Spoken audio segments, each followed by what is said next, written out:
விமர்சிக்கிற அளவுக்கான தங்களுடைய செயல்பாடுகள் இல்லாமல் இருந்தது என்ற ஒரு விஷயத்தையும் குறிப்பிட்டார். அதனால் கூட இந்த மாதிரியான யூகங்கள் பேசப்படலாம் என்ற ஒரு கருத்தும் சொல்லப்பட்டது. இது சார்ந்த கருத்தை எங்களோடு இணைந்து பகிர்ந்து கொண்டதற்கு நன்றி திரு வீரவிக்னேஷ். தொடர்ந்து நம்மோடு பேசுவதற்காக தமிழ் மாநில காங்கிரசினுடைய தலைவர் திரு ஜி கே வாசன் இணைப்பில் இருக்கிறார். அவரோடு பேசலாம். வணக்கம் சார். அதிமுகவுடன் கூட்டணி என்பது உண்மைக்கு மாறான செய்தி என்ற ஒரு விளக்கத்தை தாவேகா கொடுத்திருக்கிறது. உங்களுடைய பார்வை என்ன இது பற்றி? நீங்க தேர்தல் வரும்போது அதிகாரப்பூர்வமான கூட்டணிகளை கட்சி தலைவர்கள் அறிவிப்பார்கள்.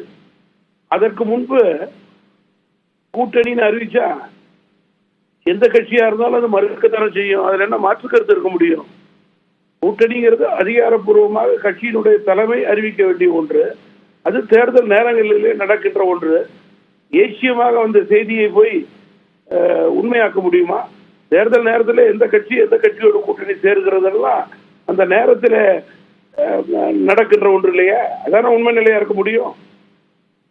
ஆமா, ஆனா யார் மீது விமர்சனத்தை முன்வைக்கிறார், யாரை தவிர்க்கிறார் என்ற அடிப்படையிலான ஒரு யூகங்களோ அல்லது அது சார்ந்த கருத்துக்கள் முன்வைக்கப்படுவதோ இயல்புதானே. ஆனா அதை இவ்வளவு நாட்களுக்கு பிறகு தற்போதுதான் அதனை தாவேகா மறுத்திருக்கிறது. அதையும் நாம பார்க்கணும் தானே. இதுல நாட்கணக்கெல்லாம் இல்லம்மா. இதுல அவர்களுடைய கட்சி இப்ப தமாகா எடுத்துக்கொண்டீங்கன்னா நாங்க ஒரு கூட்டணியில இருக்கோம், அதை மறுக்கிறதுக்கு அல்ல.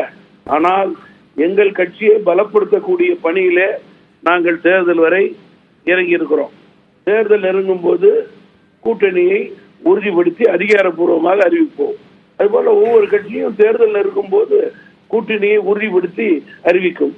அதனால நீங்க ஏசியமா தொலைக்காட்சியிலும் பேப்பரையும் வரும் செய்திக்கு உடனுக்குடன் எல்லாரும் பதில் சொல்லணும்னு என்ன அவசியம் இருக்கிறது? மக்கள் தான் புரிஞ்சு கொள்ள வேண்டும் உண்மை நிலையில். தேர்தல்னா கூட்டணின்னா அதிகாரப்பூர்வமான அறிவிப்பு வரும்போது தானே அந்த உண்மை நிலை ஏற்படும். பத்திரிகையிலோ தொலைக்காட்சியிலோ வர்றதுனால கூட்டணி ஏற்படுதுதான் இல்லையே. அந்தந்த தலைவர்கள் உட்கார்ந்து பேசி வியூகம் அமைத்து யார் எதிரி என்பதை முடிவு செய்து கூட்டணி அமைப்பது தானே உண்மை நிலை. அதுக்கு இன்னும் கால நேரம் நிறைய இருக்கு. தமிழகத்துல இன்னும் 1 வருடம் இருக்க, அதுக்கு மேல இருக்க.